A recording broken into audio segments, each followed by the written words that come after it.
princípio de hoje, as obras são o resultado da salvação, né? Não são uma exigência para ser salvo, é o resultado, né?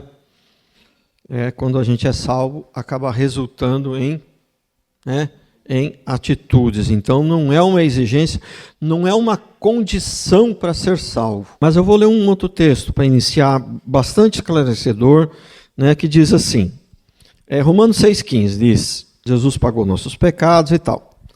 E então, havemos de pecar, porque não estamos debaixo da lei, mas debaixo da graça? E aí a resposta é, né, de modo nenhum. De modo nenhum. Não é porque nós estamos debaixo da graça, como muitos pensam, que você pode viver uma vida mais relaxada e que os mandamentos eram só para o Velho Testamento, né? Então não é isso que a Bíblia diz, né? Então nós, mesmo no período da graça, o pecado é pecado no período da lei, ele continua sendo pecado no período da graça, né? Deus não muda, Deus é o mesmo. Deus era santo no Velho Testamento e continua sendo santo no Novo e sempre será. E é assim que devem ser os filhos dele, é assim que devem se esforçar, né, para poder ser parecido com Cristo, né? Nós temos que nos esforçar para ser parecido com Cristo. E o segundo versículo que eu vou ler, né, então eu sei que aqui há a pergunta, né? Então, havemos de pecar porque não estamos debaixo da lei, debaixo da graça? Mas aí, essa pergunta ela é feita, assim, esse princípio para outras coisas também. Tipo, então se Deus já nos escolheu antes da fundação do mundo, então para que pregar? Né? Então não precisa pregar, né? Muitos tem essa ideia, né? Então, irmãos, nós fomos escolhidos antes da fundação do mundo, mas nós somos chamados aqui neste mundo pela palavra. Entendeu? Então, você foi escolhido antes da fundação do mundo, mas você foi chamado. Quantos anos faz que você foi chamada, Cecília? Mais de 10. Mas que você foi escolhida... Foi antes da fundação do mundo, ninguém sabe quantos anos faz isso. Mas faz uns 10 que você foi chamada. Então Deus, ele nos escolheu antes da fundação do mundo. Mas ele faz esse chamado, ele te chama aqui, né, através da palavra. Não existe outro caminho. Porque a palavra, ela é o próprio Jesus. Por quê? Porque Jesus é que salva, a palavra é que salva. Jesus, ele é o que ele diz ser. Ele é o verbo é a palavra. Ele se fez carne e habitou entre nós. Certo? Então, Jesus, ele é a palavra. E quem salva? Né?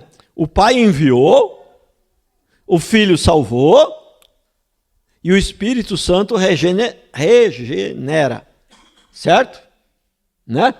Então, o Filho salvou. Salvou através do quê? Através da palavra. Né?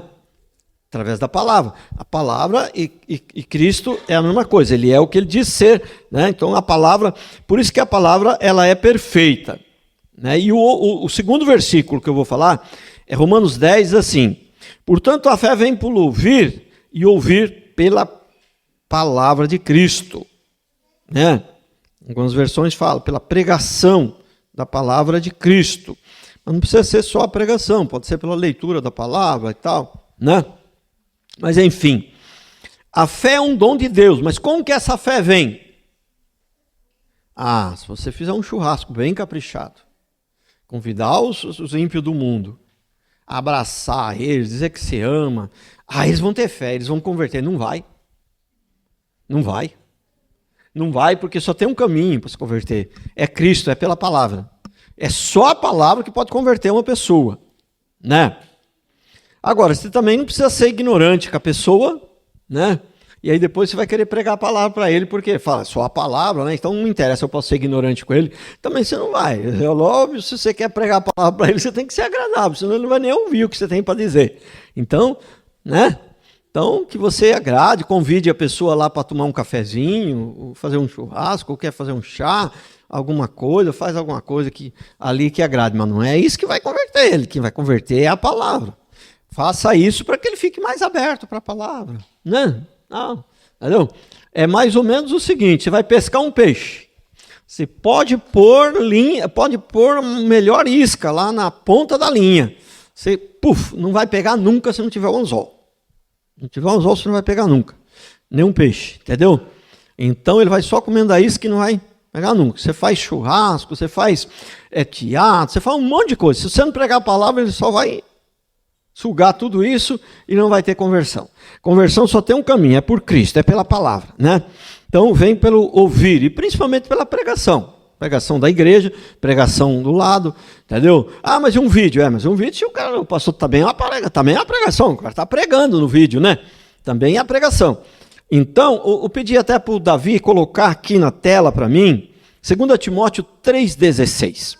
Eu quero falar um pouquinho, já que nós chegamos nesse ponto aqui, o Davi falou inicialmente, né, a respeito disso daqui, né, que embora nós somos chamados, mas nós somos escolhidos antes da fundação do mundo, mas a palavra tem que ser pregada.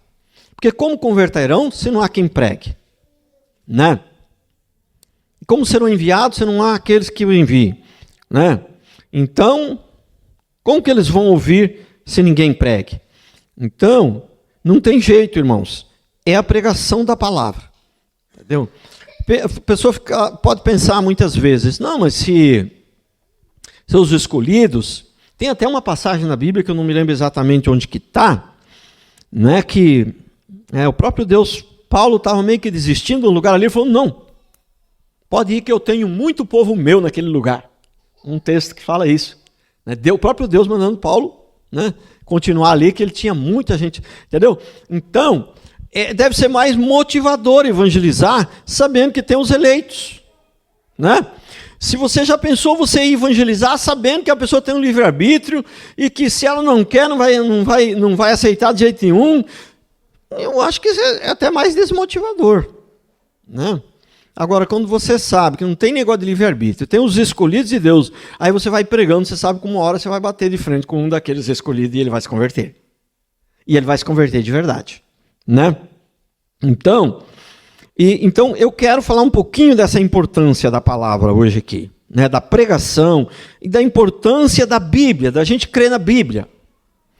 Irmãos, deixa eu falar uma coisa para você. Tem algumas coisas que quando você pergunta para alguém, principalmente para alguém, um pastor, porque às vezes você pergunta para um novo convertido, até uma coisa simples, ele não sabe responder assim de imediato. Mas quando você pergunta ali para um pastor, ou para alguém que não é pastor, mas já é alguém antigo na igreja e tal, tem um bom conhecimento e tal, tem algumas coisas que você tem que pensar duas vezes. E você tem que fazer um rodeio para explicar, né? Ah, Jesus vai voltar antes da grande tribulação, depois da grande tribulação? Ixi, tem que pensar para responder. Agora, tem coisa que não dá. Você pensou para responder, a pessoa pensou para responder, ixi, eu já desconfio. Entendeu?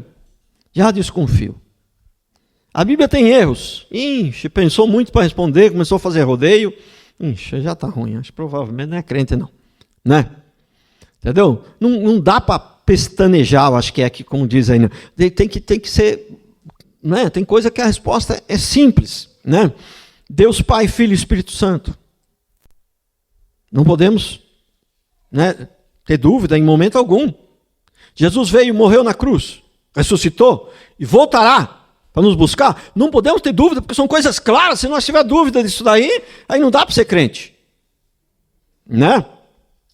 Então tem um monte de coisas, né, que são assim, bem, é sim ou não, e é claro, muito claro. São coisas que nós não podemos. E principalmente essa questão da palavra. A Bíblia tem erros? Não. A Bíblia não tem erros. A Bíblia, a palavra de Deus, ela é perfeita, né? E a palavra de Deus, a Bíblia, para vocês terem uma ideia, a Bíblia é o livro mais vendido do mundo. E a Bíblia, a palavra de Deus, ela foi escrita em 3 idiomas: grego, hebraico e aramaico, né? Aramaico hoje nem existe mais, né? Entendeu? Então, o fato de uma língua que foi escrita não existir mais, ela não pode sofrer alterações, né? Parece que tudo isso é propósito de Deus para preservar a santa palavra, né? Preservar a santa palavra. E eu estava vendo, assim, não estava nem estudando sobre isso, mas assim me veio ali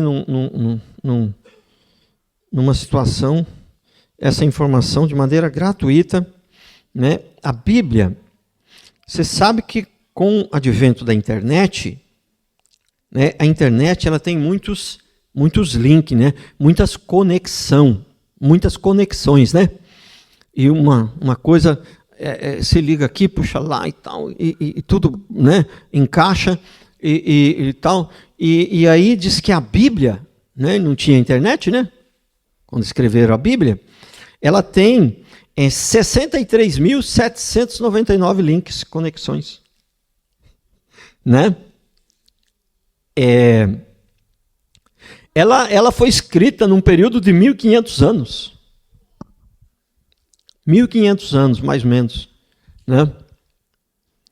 Então, foi o período em que ela foi escrita, né? Parece que o primeiro livro, acho que se não me engano, é Jó, né? Apesar de ele estar no meio da Bíblia, o primeiro, né? O primeiro que foi escrito foi o livro de Jó, né?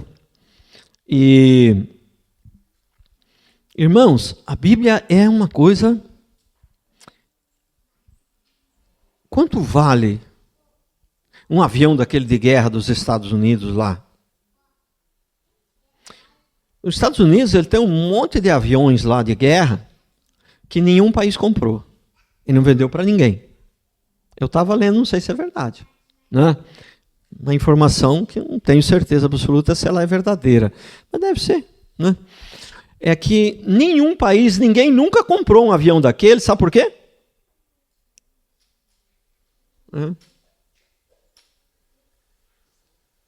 Às vezes eu fico vendo, esses dias eu vi na televisão alguém presenteando uma pessoa que não era rica, que era meio pobre, presenteou ela com uma Ferrari. Falei, mas como que ela vai pagar o IPVA dessa Ferrari? Como que ela vai manter essa Ferrari? Ganhar um presente, uma pessoa pobre ganhar uma Ferrari de presente.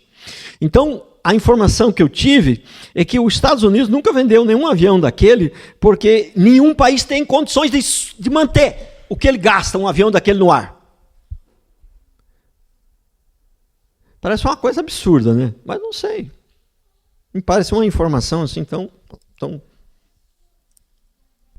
Veja bem, um avião daqueles, quanto que se ele gasta tanto assim para manter no ar, então, porque ele fica, parece que meses, ele tem autonomia.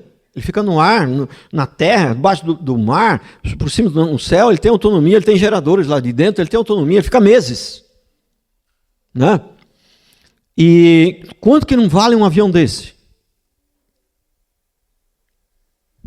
São bilhões e bilhões e bilhões, né, de dólares.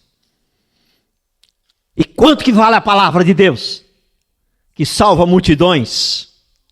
Quanto que vale a palavra de Deus? Que é a coisa mais valiosa que tem na face da terra. Né? Coisa mais valiosa que tem na face da terra é a palavra de Deus. O Espírito Santo, né, que vem e nos traz entendimento, nos dá entendimento, né? Porque é o Espírito Santo que nos dá o entendimento da palavra e é ele que nos regenera, que nos transforma a nossa vida. É o Espírito Santo. Mas então, irmãos, né? Quanto que não vale isso? Então, irmãos, a palavra, tenha sempre isso no seu coração. A coisa mais preciosa que você tem aqui na terra não é o seu filho, não é o seu carro, não é a sua casa. É a palavra de Deus. A palavra de Deus. Um país aí que o povo era muito perseguido, eles conseguiram uma Bíblia. Foi um sucesso. Foi assim como conseguir uma Ferrari. Eles conseguiram uma Bíblia. Aí o pastor rasgou as folhas todinhas. Todas, tirou as folhas todinhas, uma por uma, e deu uma para cada um. Uma para cada um. Uma Bíblia só para todos não dava. Então ele deu uma folha da Bíblia para cada um, entendeu? E aí ele falou assim, isso aqui tem 2 objetivos, estou dando uma folha para cada um, tem 2 objetivos. Você estuda essa folha umas 10 vezes, de frente para baixo, de cima para lá, e depois você troca com seu amigo, ele estuda essa, você estuda dele. Esse é um dos objetivos, mas o outro objetivo é que se um de vocês for pego, entendeu? Vai ser morto e nós vamos perder só uma página da Bíblia, nós não vamos perder a Bíblia toda. Se a Bíblia ficar toda com uma pessoa só, eles podem descobrir, vão lá, mata você e leva a Bíblia, né? E leva a Bíblia toda e nós vamos ficar sem nada. Olha o valor da Bíblia, olha o valor da palavra de Deus, olha quanto vale a palavra de Deus, né? Quanto vale. E hoje em dia está na moda dizer que a Bíblia tem erros, a Bíblia não é a palavra de Deus, ou então é a palavra de Deus, mas foi homens que escreveram, então tem um errinho aqui, outro acolá. Não são muitos, mas tem alguns. Isso é tudo coisa do capeta, viu?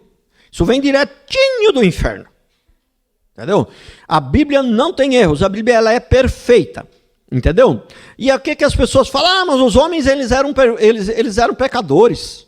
Moisés era pecador, né? Davi era pecador.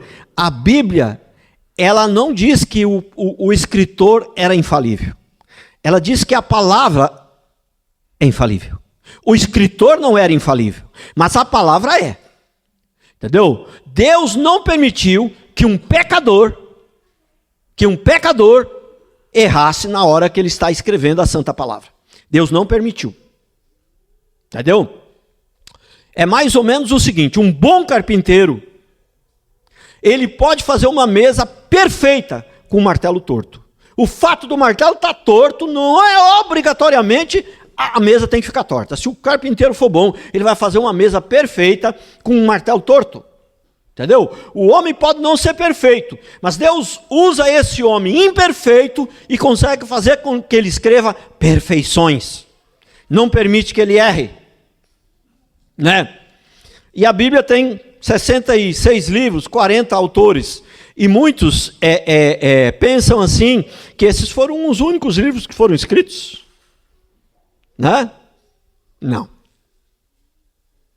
Livros parecidos com esses da Bíblia foram escritos 1.000, 2.000, 3.000, não se sabe exatamente quantos.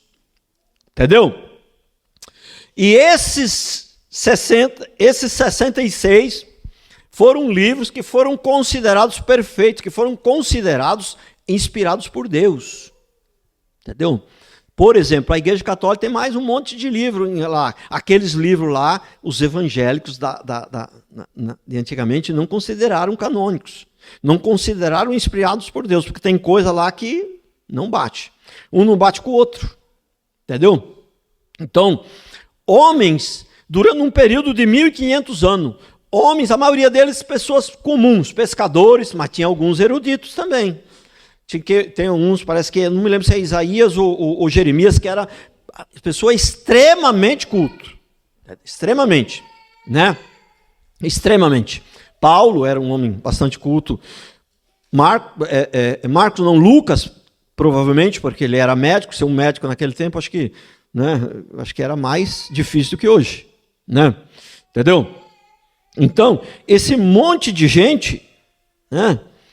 Escrevendo em épocas diferentes, escrevendo a Bíblia, né? E Deus não permitiu que fosse escrito. Então, aqueles outros homens de Deus que escreveram, homens de Deus, de verdade, que escreveram outros livros, são livros bons também, que dá para a gente aprender, mas não foi considerado canônico, perfeito.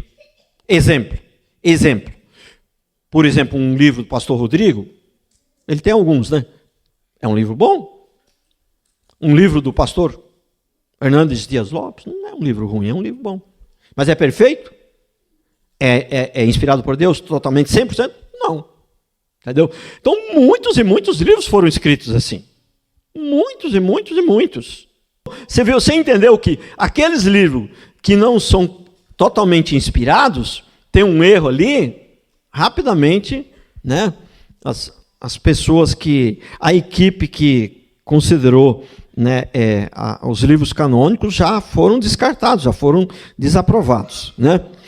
E uma coisa aqui que é muito, muito, muito importante, irmãos, em relação à palavra. A Bíblia diz, olha lá, toda a Escritura é divinamente inspirada, proveitosa para ensinar, para repreender, para corrigir, para instruir a justiça. Então, toda a Escritura é divinamente inspirada. Em outras versões está, toda a Escritura é inspirada por Deus, o que é a mesma coisa. Então, um detalhe que nós precisamos entender, isso vai gerar um pouquinho mais de fé, vai te gerar um pouquinho mais de entendimento, vai te ajudar. Entendeu? A Escritura, ela é inspirada. Os homens que escreveram a Bíblia, eles foram inspirados por Deus. Eles não foram psicografados. Não é psicografia. É essa a palavra? É o espiritismo, né? Os espíritas, né? O espírita, ele recebe o espírito, que na verdade é um demônio, né? Ele recebe o espírito e ali ele perde os sentidos. E é o demônio que vai, é o espírito que vai escrevendo. Psicografia, né? Psicografia. Não, a Bíblia não é desse jeito. Não. A Bíblia não é desse jeito. Deus, quando Paulo está escrevendo, Deus usa a sabedoria de Paulo, Deus usa a experiência de Paulo, a cultura, o nível dele, Deus usa, entendeu? Ele não deixa de ser Paulo, ele não deixou de ser sábio, de ser um homem mais culto do que os outros quando ele estava escrevendo a Bíblia. Não deixou, entendeu? Né? Pedro não deixou de ser a pessoa menos culto, Pedro. Todos os apóstolos ali eram sábios nas escrituras, nas coisas de Deus, mas vamos dizer assim, né? Paulo era mais instruído em todos os sentidos, não só na Bíblia, ele era um dos mais, por exemplo, Moisés, entendeu? Moisés, antes de ser crente, ele já era um homem muito instruído na cultura, né, egípcia, muito instruído. Então, tinha instrução não só, né, tem pessoas que vão pregar a palavra, se converte, né, nunca tinha ido na escola, e se torna, às vezes, até pastor, e tem um bom conhecimento no sentido espiritual, mas é uma pessoa simples. É uma linguagem simples, é uma coisa simples, porque é uma pessoa que não estudou muito antes, né? Então, Deus, ele não muda a personalidade, ele usa a pessoa do jeito que ela é. Aí é onde ele lança esses princípios que são infalíveis, que não tem, né?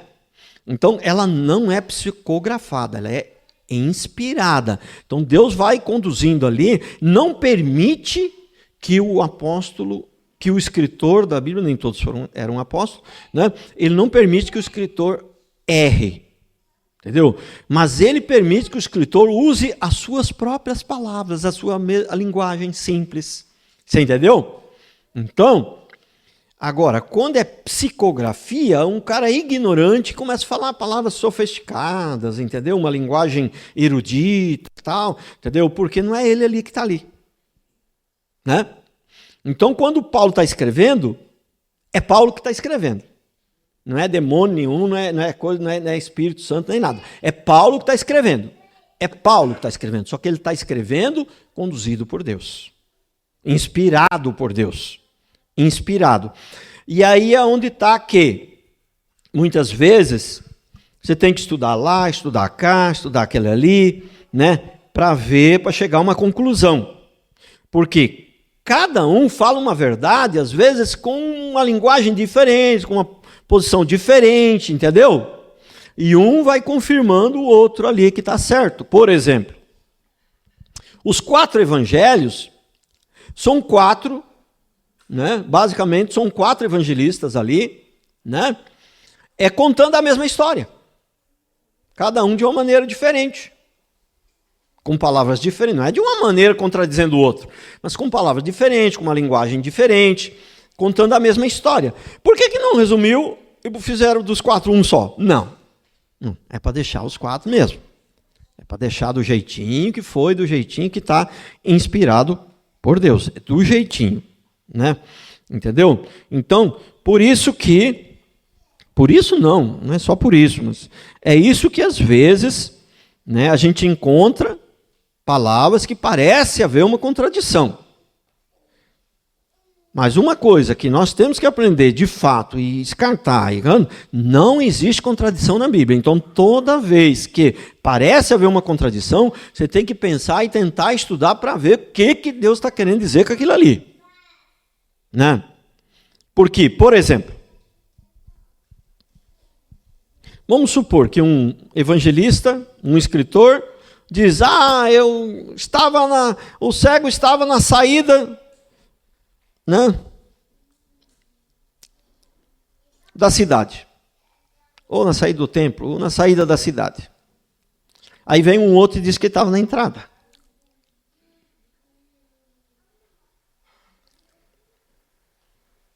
Mas tem coisa errada aqui, né? Um diz que ele está sentado na saída, e outro diz que ele está na entrada. Tem alguma coisa errada aqui? Tem uma contradição aqui. Então, mas quando você sabe que não tem contradição, você sabe, não existe contradição. Crente tem que crer na Bíblia. Se você não crê na Bíblia, você não é crente. Se você achar que a Bíblia tem erro, então você não é crente. Pode ter 300 mil membros, pode ser pastor, pode ser bispo, pode ser apóstolo, pode ser o que for. Se ele não crê na Bíblia, se ele achar que a Bíblia tem erro, ele não é crente. Ele não é nascido de novo. Então, veja bem, aonde que é a entrada da igreja? É ali, né? E aonde que é a saída? Então, se eu sou um escritor da Bíblia, eu estou aqui dentro, eu digo lá é a saída, né? Mas se o Marco é um outro escritor e ele está lá fora, ele está lá na outra rua de lá, ele olhando para esse portão, ele vai dizer, ali é a entrada. Tem um cara lá na entrada da igreja, né? Então, esse é só um exemplo. Mas tem coisas na Bíblia que são assim, né? Um escritor, ele dá uma visão, né?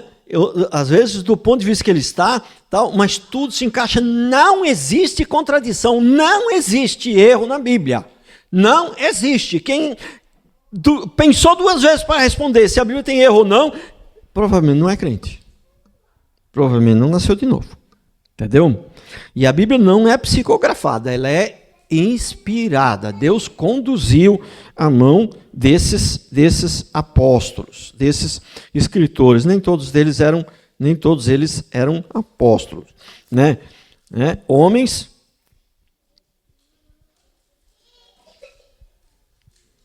Então, resumindo assim, todos os escritores da Bíblia pecaram. Eles não eram perfeitos. Mas na hora que estavam escrevendo a Bíblia, eles não pecaram. Eles escreveram certo, do jeito que Deus mandou. Do jeito que Deus deu a inspiração.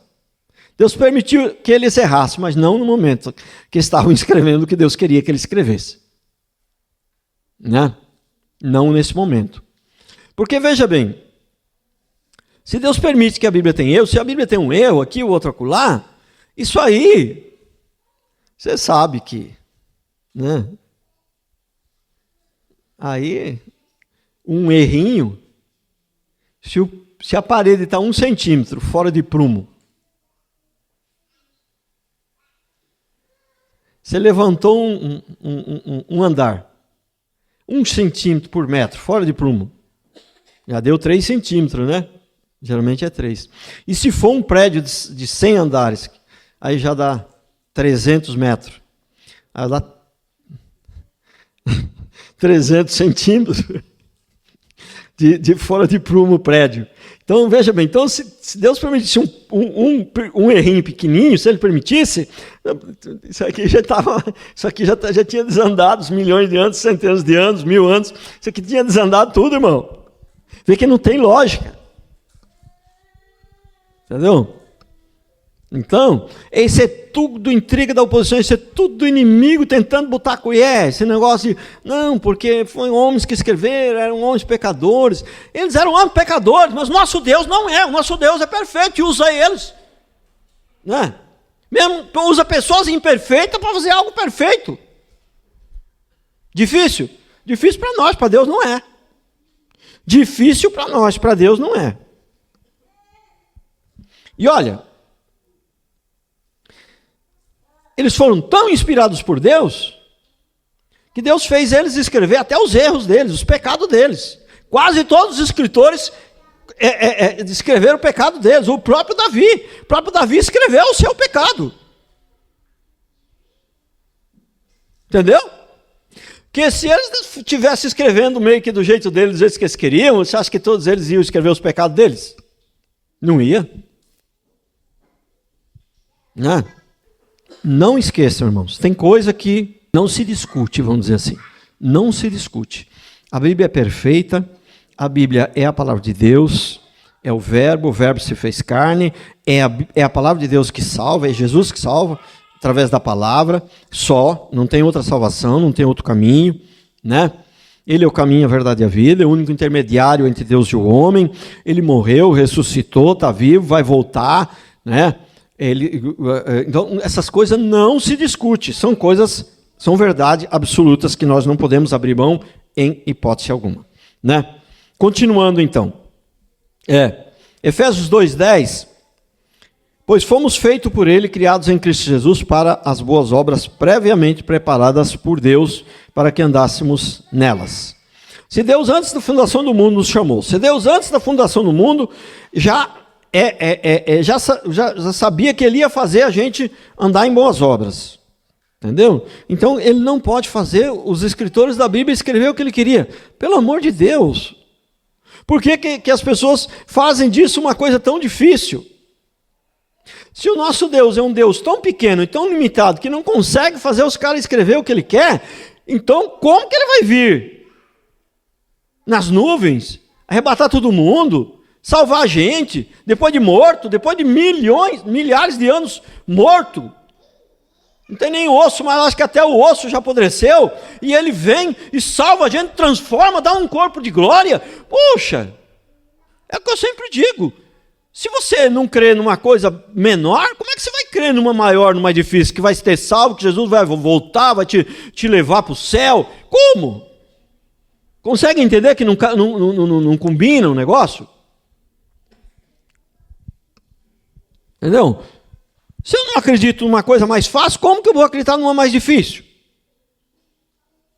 E para ser crente eu tenho que crer que Jesus veio, morreu na cruz, ressuscitou, vai voltar, e vai me levar a salvo, e vai me transformar, vai me dar um corpo novo, um corpo de glória, vai me ressuscitar, eu tenho que crer nisso, senão não faz sentido eu estar aqui. Mas se eu crer em tudo isso, que é muito mais difícil, eu não vou crer na Bíblia, que é perfeita, que Deus usou esses apóstolos, usou esses homens de Deus para escrever. Eu sei que muitas vezes você pode estar pensando assim, né? Nossa, mas aqui acho que todo mundo é crente, o pessoal crê na Bíblia aqui, pastor. O senhor está insistindo um pouquinho nisso daí. Não, mas não é. Não é, irmãos. Tem hora que tem que explicar o básico do básico, viu? Que é para não ficar dúvida e também para lembrar, trazer a memória, né? Alguns talvez não tenham dúvida mesmo, né? Mas é só para ir trazer a memória e não se esquecer disso, que é tão importante. E alguns, com certeza, sabem, mas sei lá, se vier um espertinho ali, muito bom de lábia, às vezes pode te botar uma pulga atrás da orelha, entendeu? Não pode. Pulga atrás da orelha em relação à perfeição da Bíblia, não pode. Não pode, tá certo? 1 João 3, 9 e 10. Aquele que é nascido de Deus não peca habitualmente. Em outra versão fala, não vive deliberadamente no pecado. Pois a semente de Deus permanece nele. E ele não pode continuar no pecado, porque é nascido de Deus. Você prestou atenção? Ele não pode continuar no pecado, por quê? Qual é o motivo que ele não pode? Porque Deus plantou uma semente aqui dentro. O Espírito Santo, que faz morada aqui agora, ele não deixa. Ele não vai me deixar dormir, não vai me deixar sossegado, se eu viver deliberadamente no pecado. A gente fala uma coisinha que de nada errado, você já perde um pouco a paz, já dá vontade de chorar, você pede perdão. Já pensou viver deliberadamente no pecado? Quem tem o Espírito Santo? Não, a semente de Deus está em nós, o Espírito Santo está em nós, ele está morando aqui dentro agora, e ele não sai daqui em hipótese alguma, ele está permanentemente dentro de nós, fazendo morada, e ele não vai te deixar em paz, se você viver deliberadamente no pecado, ele não vai te deixar, entendeu? Então, ó, ele não pode continuar no pecado porque é nascido de Deus. E aí o versículo maravilhoso, né? Os filhos de Deus e os filhos do diabo manifestam-se assim: quem não pratica a justiça não é de Deus, nem quem não ama a seu irmão. Então, como que a gente sabe quem é filho de Deus e quem é filho do diabo? Uma pergunta aqui: quem são os filhos do diabo? Você acha que o filho do diabo, ele tem 4 metros de altura, ele cheira a enxofre? Não, são pessoas que estão andando por aí, são parentes nossos. São filhos do diabo, vão ir para o inferno, para o lugar deles. É escândalo para você? Jesus já falou. Ele já falou que a verdade, a santa palavra de Deus é escândalo para muitos. Não? Por quê? Não podemos ter a ideia que o filho do diabo é alguém que com 4 metros de altura cheira a enxofre e vem com tridente. Não, eles são pessoas, são seres humanos. Eles foram criados por Deus para isso, para esse propósito. Segundo princípio, que eu só dar um início, né? Ele não vai dar para terminar. Não é a graça e mais alguma coisa. A salvação não é a graça e mais alguma coisa. Como muitas igrejas modernas, como a Igreja Católica, né? Que é a graça, mas tem mais a ajuda de Maria, de Paulo, de Pedro. Eclesiastes 4:4. Também vi que todo o trabalho e todo o êxito procede da inveja entre as pessoas. E isso também é ilusão e perseguir o vento. Irmão, qualquer trabalho que um homem for fazer sem a ajuda de Deus, ele procede de inveja e é errado, é maligno. Qualquer trabalho. Eu sempre falo para os irmãos aqui, sem a ajuda de Deus, você só sabe pecar. Sem a ajuda de Deus, você não consegue fazer nada de bom. E se por acaso você conseguir fazer algo de bom, vai ser com a motivação errada. Entendeu? Então não tem como o homem ajudar a Deus. É mais ou menos o seguinte, está o pai lá lavando o carro. É um pouquinho pior, mas vamos botar aqui uma ilustração. Aí vem um menininho de 2 anos e meio, 3 anos ajudar. O que você acha que vai acontecer? O que você acha que vai acontecer? É pior do que isso quando o homem tenta ajudar a Deus. É pior do que isso. Ah, mas nós não servimos a Deus, a Bíblia diz que a gente serve a Ele, a gente não...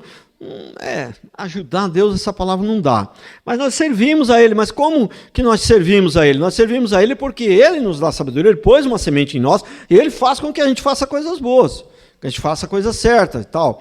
Mas pela nossa própria força, pela nossa própria sabedoria, a gente não consegue fazer nada de bom. O homem, ele é cheio de inveja. Agora, esse texto aqui, no livro de Eclesiastes, ele está se referindo ao homem que não se converteu ainda. Ele não está se referindo ao cristão. Está se referindo ao homem que não se converteu ainda. O homem que não se converteu ainda, ele é 100% inveja.